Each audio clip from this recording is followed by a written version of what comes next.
My channel. ఇవాళ evening స్నాక్స్లోకి అయితే మేము పోహా కట్లెట్స్ అయితే రెడీ చేసుకున్నాం. ఇవి చిన్నపిల్లలు కూడా తినొచ్చు, ఎంతో హెల్తీగా ఉంటాయి. పోహా కట్లెట్స్ కోసం అయితే మెయిన్గా అయితే అటుకులు కావాలి. తర్వాత ఇక్కడ వచ్చేసి మనకు కార్న్ఫ్లెక్స్ కావాలి. 4 వచ్చేసి పొటాటో అండ్ 3 ఆనియన్స్, కొన్ని అయితే మనం పచ్చిమిర్చి అయితే తీసుకుందాం.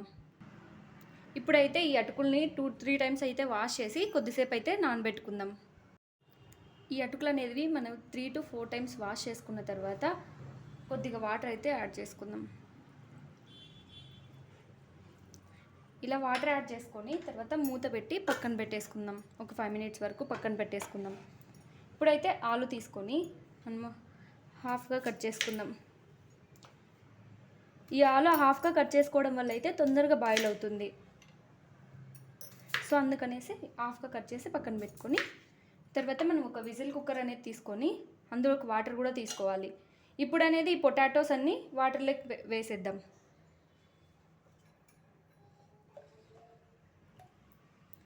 పొటాటోస్ అన్నీ వాటర్లోకి వేసిన తర్వాత విజిల్ కుక్కర్ మూత అయితే పెట్టుకోవాలి.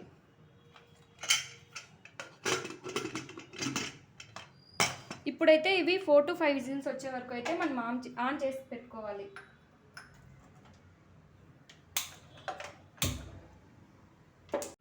ఈ ఆలు ఉడికేలోపు అయితే మనం పచ్చిమిర్చి ఇంకా ఆనియన్స్ అనేది కట్ చేసి పెట్టుకుందాం.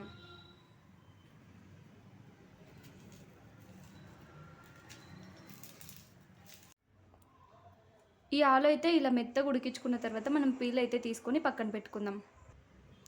ఈ ఆలు అయితే చల్లారేలోపు అయితే మనం ఇక్కడ ముందుగా నానబెట్టుకున్న అటుకులు ఉన్నాయి కదా, ఇవైతే మనం ఇలా మెత్తగా స్మాష్ చేసుకుందాం. ఇవైతే మిక్సీ పట్టని అవసరం లేదు, ఇలా చేత్తోనే స్మాష్ చేసుకుంటే చూడండి ఎంత మెత్తగా స్మాష్ అవుతున్నాయో. ఇప్పుడైతే ఈ పీల్ తీసుకున్న పొటాటోస్ అయితే మనం ఇలా స్మాషర్ తీసుకొని అయితే మెత్తగా అయితే స్మాష్ చేసుకుందాం. మనం చేత్తో కూడా స్మాష్ చేసుకోవచ్చు, బట్ చేత్తో స్మాష్ చేసుకోవడం వల్ల అలానే ఉంటలు ఉంటాయి కదా, అందుకోసమే ఇలా స్మాషర్ కానీ లేదంటే మనకు కొబ్బరి తురు మీద ఉంటుంది కదా, ఆ కొబ్బరి తురు మీద అంతా అయినా మనం చేసుకోవచ్చు.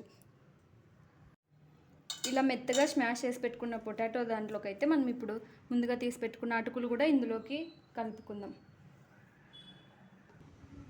ఇప్పుడైతే ఇలా పెట్టుకున్న దాంట్లోకి అయితే ఫస్ట్ అయితే మనం చాట్ మసాలా యాడ్ చేసుకుందాం. తర్వాత ఇక్కడ నేనైతే కారం పొడి, ఇంకా జీలకర్ర, పసుపు, అల్లం వెల్లుల్లి పేస్ట్ అయితే తీసుకున్నా. ఇవన్నీ కూడా ఇందులోకి యాడ్ చేసుకుందాం. గ్రీన్ చిల్లీ కూడా వేసుకుందాం. తర్వాత ఇక్కడ కట్ చేసి పెట్టుకున్న ఆనియన్స్ ఉన్నాయి కదా, ఇవి కూడా ఇందులోకి వేసుకుందాం. ఇప్పుడైతే కొత్తిమీర కూడా వేసేసుకుందాం. ఫైనల్గా అయితే రుచికి తగ్గట్టు సాల్ట్ కూడా యాడ్ చేసుకుందాం. మనం ఇలా సాల్ట్ యాడ్ చేసుకున్న తర్వాత ఇప్పుడైతే ఇవన్నీ మిక్స్ అయ్యేలాగైతే బాగా మనం మిక్స్ చేసుకుందాం.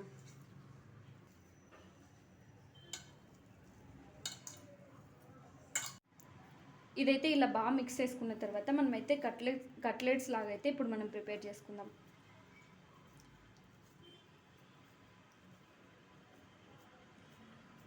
ఇలా సైడ్స్ కూడా మనం ఇలా చీలికలు రాకోకుండా అయితే మనం షేప్ వచ్చేటట్టు అయితే మనం చేసుకోవాలి. ఇలా ఈ షేప్లో అయితే మనం చేసి పక్కన పెట్టుకుందాం. ఇలా పిండిని మొత్తం కూడా ఇలా కట్లెట్స్ లాగా అయితే చేసి పక్కన పెట్టేసుకుందాం.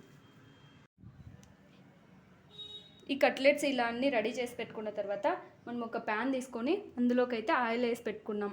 ఈ ఆయిల్ హీట్ ఎక్కేలోపు అయితే మనం ఈ కట్లెట్స్ డిప్ చేసుకోవడానికైతే కార్న్ఫ్లోర్ని అయితే ఇప్పుడు కలిపి పక్కన పెట్టుకుందాం. ఈ కార్న్ఫ్లోర్లోకి అయితే కొద్దిగా వాటర్ కలుపుకుంటూ మనమైతే ఇలా ఉండలు లేకుండా ఇలా అయితే మిక్స్ చేసుకుందాం. ఈ కార్న్ఫ్లోర్ని అయితే ఈ వీడియోలో చూపించే విధంగా ఈ కన్సిస్టెన్సీ వచ్చే వరకు అయితే మనం మిక్స్ చేసుకోవాలి. ఈ కార్న్ఫ్లోర్ బదులుగా మనం మైదా కానీ ఇంకా రైస్ పొడి కానీ మనం తీసుకోవచ్చు. ఇప్పుడైతే ఈ కార్న్ఫ్లెక్స్ కూడా మనం స్మాష్ చేసి పెట్టుకుందాం. ఫస్ట్ అయితే ఈ కట్లెట్ తీసుకొని మనం ముందుగా కలిపి పెట్టుకున్నాం కదా, ఈ కార్న్ఫ్లోర్లో అయితే డిప్ చేసుకుందాం.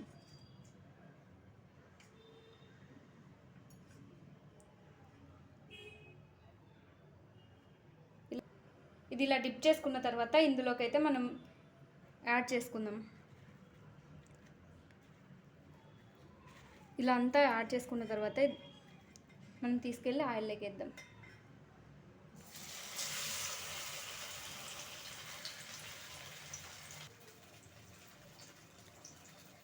ఒక్కొక్కటిగా అయితే ఇలా మనమైతే ఈ ఆయిల్లో సరిపోయినన్ని అయితే మనం వేసుకున్నాం.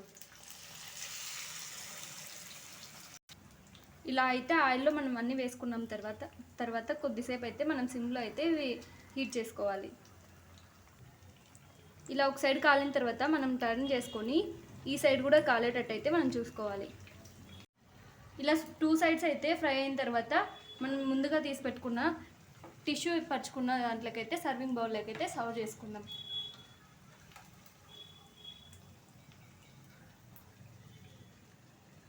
ఇలా సర్వింగ్ బౌల్లోకి అయితే సర్వ్ చేసుకుందాం. మొత్తం ఇవన్నీ సర్వింగ్ బౌల్లో తీసుకుందాం.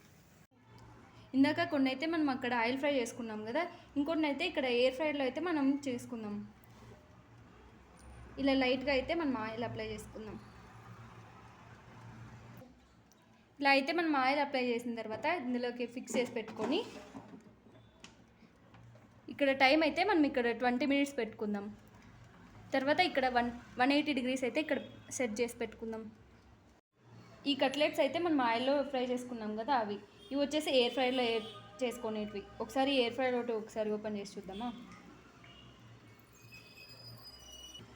చూడండి, ఎయిర్ ఫ్రైయర్లో కూడా ఎంత బాగా కుక్ అయిందో.